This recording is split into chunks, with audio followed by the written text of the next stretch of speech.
Taste the Daily. Madurai மாவட்டம் பாலமேடு ஜல்லிக்கட்டு போட்டியில் பரிசு தராமல் ஏமாற்றியதை கண்டித்து சாலை மறியல் போராட்டம் நடைபெற்றது. பாலமேடு ஜல்லிக்கட்டில் வெற்றி பெற்ற வீரர்களுக்கும் காளை உரிமையாளர்களுக்கும் ஒவ்வொரு சுற்று முடிவிலும் தங்கம் முதல் பீரோ வரை பல்வேறு விதமான பரிசுக்கான டோக்கன்கள் வழங்கப்பட்ட பரிசு வழங்கப்படும். ஆனால் இந்த முறை ஜல்லிக்கட்டில் வெற்றி பெற்றவர்களுக்கு மாலையில் பரிசு வழங்கப்படும் என மாவட்ட நிர்வாகம் சார்பில் தெரிவிக்கப்பட்டது.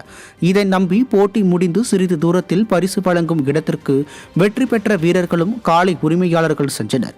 அங்கு பரிசு கொடுப்பதற்கான எந்த முகாந்திரமும் தென்படாததால் அவர்கள் சாலை மறியல் போராட்டத்தில் ஈடுபட்டனர். மேலும் காவல்துறையினரை முற்றுகையிட்டு கடும் வாக்குவாதத்தில் ஈடுபட்டதால் பரபரப்பு ஏற்பட்டது.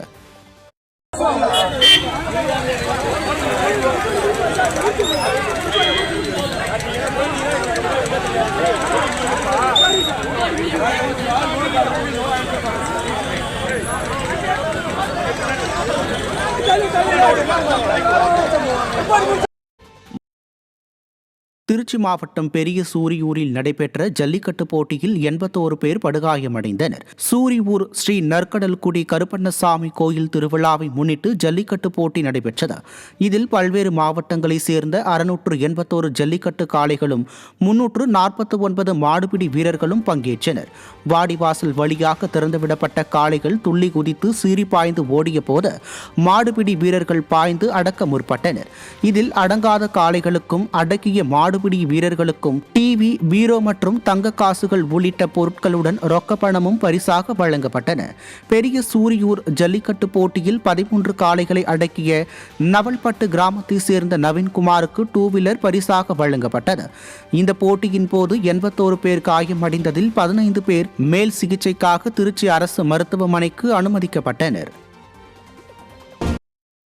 காஞ்சிபுரம் மாவட்டம் உத்திரமேரூர் அருகே ஏரியில் 3 சிறுவர்கள் முகம் கொளுத்தப்பட்டு வெட்டு காயங்களுடன் சடலமாக மீட்கப்பட்ட அதிர்ச்சி சம்பவம் அரங்கேறியுள்ளது.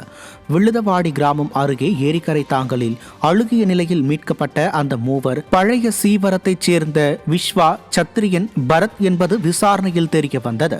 அவர்கள் மூவரும் வாலாஜாபாத் அருகே ஒரு பள்ளியில் 12ஆம் வகுப்பு படித்து வந்தது தெரிய வந்தது. இறந்த பரத்திற்கும் சிறுமைலூரைச் சேர்ந்த சஞ்சய் என்பவருக்கும் இடையில் பிரச்சனை ஏற்பட்டதும் தெரிய வந்தது.